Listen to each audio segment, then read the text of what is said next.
أعوذ بالله من الشيطان الرجيم. بسم الله الرحمن الرحيم. وبالحق أنزلناه وبالحق نزل وما أرسلناك إلا مبشرا ونذيرا وقرآنا فرقناه لتقرأه على الناس على نفس ونزلناه تنزيلا قل آمنوا به أو لا تؤمنوا إن الذين أوتوا العلم من قبله إذا يتلى عليهم يخرون للأذقان سجدا ويقولون سبحان ربنا إن كان وعد ربنا لمفعولا ويخرون للأذقان يبكون ويزيدهم خشوعا قل ادعوا الله أو ادعوا الرحمن أيما تدعوا فله الأسماء الحسنى ولا تجهر بصلاتك ولا تخافت بها وابتغ بين ذلك سبيلا وقل الحمد لله الذي لم يتخذ ولدا ولم يكن له شريك في الملك ولم يكن له ولي من الذل وكبره تكبيرا صدق الله العظيم. Nih ulasan sedikit dari ayat 111-nya. Di ayat sebelumnya biar nyambung. Dan sungguh Allah telah memberikan kepada Nabi Musa 9 mukjizat, 9 tanda-tanda kekuasaan Allah telah mukjizat kepada Nabi Musa. Yakni diantaranya mukjizat diberikan tongkat, kemudian tangan, belalang, buku, atap darat, topan, laut dan gunung Sinai. Gitu kalimatnya. Itu ada 9 mukjizat yang diberikan kepada Nabi Musa alaihissalam. Ayat 111, ayat 101 ya. Maka tanyalah kepada Bani Israel ketika datang kepada mereka, ketika yang datang kepada mereka itu Nabi Musa. Maka tanyakanlah kepada Bani Israel ketika Musa datang kepada mereka. Faqala lahu, kemudian lalu Fir'aun berkata kepadanya, wahai Musa, ya, dikatakan ini. Nah, Allah itu telah memberikan 9 mukjizat kepada Nabi Musa. Maka untuk benar atau tidaknya, maka kata Allah, ingatlah ketika atau tanyakan kepada Bani Israel. Jadi Bani Israel itu yaitu tadi kepada kaum Nasrani dan kepada kaum Yahudi. Tanyakanlah kepada Bani Israel ketika Nabi Musa datang kepada Fir'aun. Peristiwa ketika Nabi Musa datang kepada Fir'aun. Maka kemudian Fir'aun berkata kepada Nabi Musa, wahai Musa, sesungguhnya aku benar-benar menduga engkau terkena sihir. Ya, jadi kan ada di dalam Al-Quran itu Allah memerintahkan kepada Nabi Musa dan tetap ada Nabi Harun untuk menemui Fir'aun. Karena Fir'aun ini mengaku sebagai Tuhan. Fir'aun ini orang yang kejam, orang yang lalim, dan Fir'aun ini merupakan bapak angkatnya, ya kan? Yang merawat dan mengurus Nabi Musa itu kan Fir'aun dan istrinya Siti Asia, ya kan? Ketika Nabi Musa itu kecil, dihanyutkan oleh ibunya atas perintah Allah, kemudian dipungut oleh istrinya Fir'aun, dan akhirnya Fir'aun mengizinkan untuk merawat dan menjadikan anak angkat. Nah, Nabi Musa itu tumbuh besar bersama Fir'aun dan diangkat sebagai anak angkat Fir'aun. Maka kemudian setelah dewasa dan mendapatkan perintah risalah, jadi setelah Nabi Musa itu tumbuh dewasa dan mendapatkan risalah, kemudian ada peristiwa di mana Nabi Musa itu kemudian memukul dari kalangan Fir'aun penduduk Mesir, tentara yang sampai mati dipukul. Kemudian dalam rangka membela Bani Israel. Nah, peristiwa ini kemudian jadi heboh di negeri Mesir, dan kemudian Musa dicari-cari oleh Fir'aun. Akhirnya Musa lari, kan? Larilah dia Musa meninggalkan Mesir sampai akhirnya nanti sampailah di negeri Madian, negerinya Nabi Syuaib alaihissalam.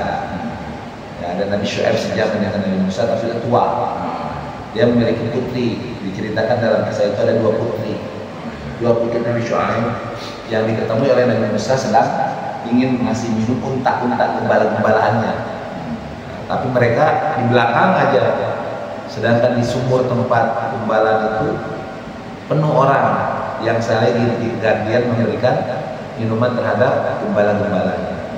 Nah, kemudian Musa melihat daripada kedua perempuan ini, maka ditanya, kenapa engkau tidak ngasih minum gembala-gembalaan kalian, hewan-hewan gembalaan kalian? Maka jawabannya, kami nunggu giliran, nunggu sampai mereka selesai. Kami ini perempuan-perempuan, anak-anak yang orang tua kami sudah tua. Akhirnya Nabi Musa membantu kedua anak perempuan daripada Nabi Musa untuk memberikan kepada gembalaan. Maka kemudian setelah selesai, Nabi Musa kembali kepada tempat di mana dia sedang berteduh di bawah pohon, dan mereka pulang. Nah, ketika sampai di rumah, kedua anak perempuan itu lalu kepada bapaknya, ada seorang yang membantu kami di sini, dia gagah laki-laki. Maka kemudian salah seorang dari anak perempuan itu datang kepada Nabi Musa dengan malu-malu, kemudian mengatakan, bapak kami mengundang Anda ke rumah. Kemudian Nabi Musa datanglah ke tempat Nabi Syuaib, diceritakan tentang hal ikhwalnya, kenapa sampai di Madian, apa yang dilakukan. Maka kemudian Nabi Syuaib akhirnya menikahkan Nabi Musa alaihissalam dengan salah satu putrinya yang datang kepada Nabi Musa, yang sampai dengan maharnya agar dia tinggal selama di situ beberapa tahun. Karena dia mengatakan sampai kemudian menikah, punya anak keturunan, punya anak, dia sampai tiba akhirnya pada masa di sana Nabi Musa teringat akan misinya, yakni membebaskan Bani Israel. Maka kemudian minta izin Nabi Musa kepada Nabi Syuaib, dia membawa anak istrinya menuju ke Mesir kembali. Nah, disitulah kemudian terjadi, dia ditemani oleh adiknya yang bernama, dia akan nanti di Mesir, akhirnya dia dipertemukan dengan adiknya yang bernama Harun. Jadi setelah itu peristiwanya begitu.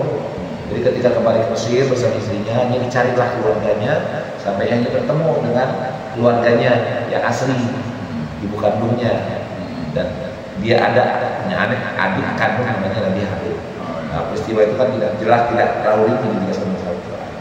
Nah, kemudian Nabi Musa akhirnya diperintahkan Allah untuk mendatangi Fir'aun, untuk mengingatkan Fir'aun agar jangan sombong, agar kembali kepada kebenaran. Diperintahkan untuk mengingatkan Fir'aun agar tidak menjadikan dirinya Tuhan, dan hanya Tuhanlah yang maha segala-galanya. Tapi kemudian Nabi Musa minta kepada Allah agar ditemani, karena Nabi Musa ini kurang diplomatis kalau ngomong. Kalau ngomongnya dia lebih banyak bergerak dibandingkan bicara. Jadi dia lebih suka bekerja daripada bicara. Bicaranya nggak diplomatis. Sedangkan dia punya adik namanya Harun. Harun itu orangnya kalau bicara diplomatis. Maka kemudian Nabi Musa minta kepada Allah agar ditemani, akan diberikan izin agar ketika pergi kepada Fir'aun dia didampingi oleh Nabi Harun sebagai wakilnya, sebagai pendamping. Maka Allah berikan izin. Maka Nabi Harun itu mendapatkan gelar Nabi juga, Nabi Harun. Nah, kemudian ceritanya datanglah kepada Nabi, kepada Fir'aun. Nah, sebelum datang ke Fir'aun itu Nabi Musa sudah dibekali dengan apa? Dengan mukjizat. Jadi dengan tongkatnya. Kemudian, nah ketika sebelum berangkat ke Fir'aun dia pernah mengetes tongkatnya. dan tongkatnya berubah menjadi ular. Ketika Allah bertanya, ya Musa, apa yang sedang kau pegang itu? Ini tongkatku ya Allah. Maka lemparkanlah tongkat itu, kata Allah. Dalam surat yang lain dijelaskan. Maka Nabi Musa lemparkan, berubah menjadi ular. Musa melari ke belakang. Maka kata Allah, jangan takut, ambil. Maka kemudian dengan keyakinan diambil tongkat itu, ular itu, dan berubah menjadi tongkat kembali. Nah kemudian yang kedua, Allah beri bekal dengan, Musa, coba kau kepitkan tanganmu dan masukkan ke sela-selanya tanganmu dari atas gamis di atas ini. Maka ketika keluar menjadi bercahaya yang sangat-sangat menerang, putih bersih. Nah kedua mukjizat itu kemudian Nabi Musa dan Nabi Harun datang kepada Fir'aun. Maka kemudian Musa menantang, mengingatkan, mengingatkan mereka untuk melakukan itu. Jadi kemudian Nabi Musa diminta untuk menunjukkan mukjizat yang tadi ular tongkat menjadi ular, dan juga tangan yang bercahaya ketika dikeluarkan oleh kepitnya. Nah inilah yang kemudian ucapan yang dikeluarkan oleh Fir'aun, wa inni la'adunnuka ya Fir'aun, ya kata Nabi Musa, inni la'adunnuka ya Musa maskuro. Musa, kamu ini hanyalah orang yang aku pikirkan sebagai orang yang terkena sihir. Maka kemudian Nabi Musa menjawab bahwa laqad alimta ma anzala haula'i illa Rabbus samawati wal ardi basair. Fir'aun, kau sudah paham kan bahwa tidak ada yang menurunkan mukjizat yang telah aku kemukakan kepadamu, yang telah aku tunjukkan kepadamu, kecuali Tuhan yang memelihara langit dan bumi sebagai bukti-bukti yang nyata. Jadi ketika Nabi Musa sudah memberikan atau menampakkan atau menunjukkan mukjizat tadi, maka Fir'aun berkata gitu, Musa, kau ini terkena sihir ya? Kau itu hanya orang tukang sihir kau. Maka kemudian Musa menjawab, Fir'aun, kamu kan tahu bahwa mukjizat itu dari Allah yang menciptakan langit dan bumi sebagai bukti yang nyata.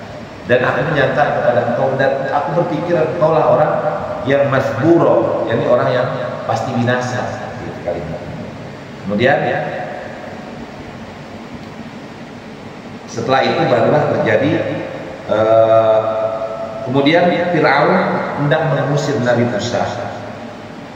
Ya, Nabi Musa, maka kami tenggelamkan Fir'aun dan para pengikutnya. Maka ceritanya misalnya setelah kejadian itu kan ada peristiwa di mana Fir'aun akhirnya tetap aja ingin mengusir Musa dan Bani Israil walaupun sudah kalah. Karena kemudian akhirnya dikejar-kejarlah Nabi Musa dan juga pengikutnya oleh Fir'aun sampai akhirnya sampai di Laut Merah, jadi perbatasan antara Mesir dengan Palestina. Ketika sampai di tepian Laut Merah itu, Nabi Musa dan Bani Israil, sedangkan Fir'aun sudah dekat. Kata Allah, tuturkan tongkatmu pada lautan itu, maka tenggelam. Maka Musa dan Bani Israil lewat, ya kemudian sampailah di sana, Fir'aun mengejar. Nah, ketika sudah di tengah-tengah lautan, jalan berubah menjadi lautan kembali, dan tenggelamlah Fir'aun bersama pasukannya. Maka setelah itu Fir'aun mati dan semuanya mati. Maka kemudian Allah merintahkan kepada Bani Israil untuk menempati Palestina dengan aman. Kemudian dilanjutkan ke ayat 105. Wabil haqqi anzalna wa bil haqqi nazal. Dan kami turunkan Al-Quran. Nah ini kalimatnya setelah mengisahkan kisah tadi itu, kisah Nabi Musa dan Fir'aun. Maka kata Allah, wabil haqqi anzalna wa bil haqqi nazal. Dan kami turunkan Al-Quran itu dengan sebenar-benarnya, dan Al-Quran itu turun dengan membawa kebenaran. Jadi Al-Quran ini diturunkan oleh Allah dengan sebenar-benarnya, dengan membawa kebenaran. Jadi kebenaran kisah Fir'aun dan Nabi Musa dan Fir'aun, itu maksudnya begitu. Jadi kisah Nabi Musa dan Fir'aun itu adalah kisah yang benar, kisah yang hak, yang Nabi Musa membawa kebenaran kepada Fir'aun, dan kisah daripada itu adalah merupakan kisah yang nyata, gitu kan? Wa ma arsalnaka illa mubasysyiran wa nadhira, dan tidaklah kami mengutus engkau kecuali untuk menyampaikan kabar gembira dan memberikan peringatan. Jadi tugasnya Nabi dan Rasul itu memberikan kabar gembira dengan surga, memperingatkan mereka dengan neraka. Wa Qur'anan faraqnahu litaqra'ahu 'alan nasi 'ala muktin wa nazzalnahu tanzila. Dan Al-Qur'an Allah turunkan berangsur-angsur agar Nabi Muhammad membacakan kepada umatnya secara perlahan-lahan, dan Allah turunkan secara bertahap. Ini proses Al-Qur'an. Jadi Al-Qur'an itu diturunkan secara berangsur-angsur selama kurang lebih ya 23 tahun kurang lebih ya. 13 tahun di Mekah, 10 tahun di Madinah. Selama 23 tahun itu Al-Quran turun secara berangsur-angsur. Ya, nggak langsung blok Al-Quran 30 juz juga. Tapi Allah turunkan secara berangsur-angsur dengan tujuannya apa? Agar Rasulullah membacakannya kepada manusia secara perlahan-lahan. Kalau Al-Quran turun perlahan-lahan kan gampang untuk dicerna. Jadi kalau Al-Quran itu turun berdasarkan ada latar belakang, itu kan sangat tertanam dalam hati. Contoh gini, kalian masih ingat nggak tanggal berapa pada nikah? Atau masih ingat nggak pada lahir tanggal berapa? Tahun berapa? Tahu kan? Padahal nggak tahu kapan anak pada lahir. Tahu kan? Nah itu namanya momen. Jadi Allah itu menurunkan Al-Quran secara berangsur-angsur agar selalu diingat ayat per ayatnya, sehingga tertanam di dalam hati para sahabat.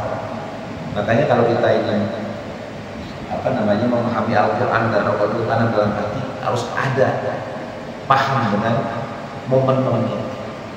Jadi kalau kayak misalnya Indonesia mau merdeka tanggal 17 Agustus, proklamasi itu dilakukan pada tanggal 17 Agustus. Maka momenlah itu.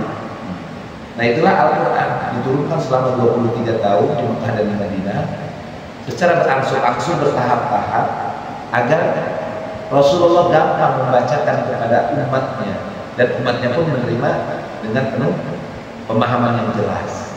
Jadi kalau orang belajar itu jangan langsung penuh, nanti muntah, tapi perlahan-lahan. Kemudian Qul aminu bihi aw la tu'minu, katakanlah wahai Muhammad SAW, berimanlah kamu kepada Al-Quran atau tidak, usah beriman, sama saja bagi Allah. Itu kalimat ini dikatakan kepada orang-orang kafir Quraisy. Jadi ketika Rasulullah menghadapi para kafir Quraisy mengatakan, hei, beriman kalian kepada Al-Quran atau nggak beriman, sama saja bagi orang-orang kafir tadi. Kemudian sesungguhnya orang yang telah diberi pengetahuan sebelumnya, apabila Al-Quran dibacakan kepada mereka, mereka menyungkurkan wajah dan bersujud. Nah ini, jadi kalau orang-orang yang beriman, baik itu dari kalangan Yahudi dan Nasrani yang sudah beriman kepada Al-Quran, maka ketika mereka diperintahkan untuk beriman pada Al-Quran, maka mereka bersujud, menyungkurkan wajahnya. Jadi ketika Al-Quran itu dibacakan kepada mereka, mereka bersujud. Artinya mematuhi apa yang diperintahkan Al-Quran. Kalau kita kan Al-Quran dibacakan malah kepanasan di pantat. Sholat panjang dikit aja langsung ngomel. Padahal orang-orang beriman di masa Rasulullah ketika dibacakan Al-Quran mereka bersujud. Bahkan kalimatnya segera bersujud, yakhiruna lil arqani sujada. Artinya mereka menyungkurkan wajah bersujud ketika Al-Quran itu dibacakan. Makanya kalau kita dibacakan Al-Quran kok masih aja sibuk dengan yang lain-lain, yang masih nggak memperhatikan. Padahal wa idza quri'a Al-Quran fastami'u lahu wa ansitu. Jadi apabila dibacakan Al-Quran, dengarkan dan diam, jangan ribut, perhatikan. Jadi kalau orang lagi dibacakan Al-Quran, maka diam, dengarkan, simak. Ya. Kenapa? Ini salah satu perintah orang-orang yang beriman yang diberikan pemahaman tentang Al-Quran. Ketika Al-Quran itu dibaca oleh Rasulullah Sallallahu Alaihi Wasallam di hadapan mereka, maka orang-orang ini yang mendapatkan hidayah, yakhiruna lil arqan, mereka menyungkurkan wajah bersujud dengan rasa syukur, dengan rasa sami'na wa ata'na. Kemudian wa yaquluna, dan mereka berkata, subhana rabbina in kana wa'du rabbina la maqula. Maha suci Tuhan kami, sungguh janji Tuhan kami pasti dipenuhi. Karena Al-Quran itu ada janji, ada ancaman. Jadi itu. Kemudian wa yakhiruna lil adqani yabquna wa yadhirun khusyu'a. Kemudian mereka berkata, mereka menyungkurkan wajah sambil menangis dan mereka bertambah khusyuk. Ini karakter kalau kita menghadapi Al-Quran. Jadi orang-orang terdahulu yang sudah diberikan hidayah dan ilmu oleh Allah, ketika Al-Quran itu dibacakan di hadapan mereka, dan orang-orang Yahudi, Nasrani yang mereka itu mendapatkan hidayah, maka mereka itu segera menyungkurkan wajah bersujud sambil berkata, ya Allah, Maha Suci Engkau ya Allah, apa yang dijanjikan kepada kami ternyata pasti akan terjadi kepada kami, yakni adanya mujizat Al-Quran yang dibawa oleh Muhammad. Kemudian mereka segera menyungkurkan wajah sambil menangis dan semakin khusyuk, semakin bersungguh-sungguh di dalam keimanan. Qulillahumma Rahman, katakanlah, serulah atau sembahlah Allah, serulah atau serulah Ar-Rahman, dengan nama yang mana saja kamu dapat menyeru, karena dia mempunyai nama-nama yang baik. Dan jangan kau mengeraskan suaramu dalam sholat, dan jangan pula merendahkannya, dan usahakan jalan tengah di antara keduanya. Jadi kalau kita berdoa, maka awali dengan nama-nama Allah. Ya Allah, Ya Rahman, Ya Karim. Gitu. Kita diperintahkan ketika kita berdoa memohon kepada Allah, maka ucapkan terlebih dahulu, katakan Ya Allah, Ya Rahman. Dan ketika berdoa itu jangan teriak-teriak, tapi berdoalah jangan terlalu rendah, jangan terlalu tinggi. Berdoa dengan suara yang sedang agar muncul kehusuan di dalamnya. Kemudian wa qulil hamdulillahilladzi lam yattakhidh walada, dan katakanlah segala puji bagi Allah yang tidak mempunyai anak dan tidak pula mempunyai sekutu dan kerajaannya, dan dia tidak memerlukan penolong dari kehinaan dan agung, karena dia seagung. Jadi kalimat ini, kalau kita ingin berdoa, maka awali dengan pujian-pujian kepada Allah. Mau menggunakan ya Allah, Ya Rahman, Ya Rahim. Kemudian kita lakukan doa itu dengan penuh kekhusyuan. Jangan teriak-teriak, jangan juga diam aja, nggak boleh. Kalau doa itu harus ada kedengaran. Kedengaran kalau kita memimpin doa, maka biar dengar orang itu yang di jamaah kita. Termasuk kita kalau berdoa jangan diam. Kita lagi di sholat berdoa, jangan nggak ucapkan salat lagi ya Allah, ya Allah, seperti kita sedang berbicara. Jadi kalau pada berdoa sendirian di rumah, misalnya setelah sholat sunnah, sholat tahajud, sholat yang lainnya, sholat duha, maka doanya ada kencang, akan dengar kita, ya Allah, berikanlah kepada kami kebaikan ya Allah. Kita yang rasa, jangan cuma tidur itu namanya, ya. Nah itu, jadi poinnya adalah ketika kita berdoa kepada Allah, maka lakukanlah doa itu dengan khusyuk. Ya, jelas ya. Alhamdulillahirabbil alamin.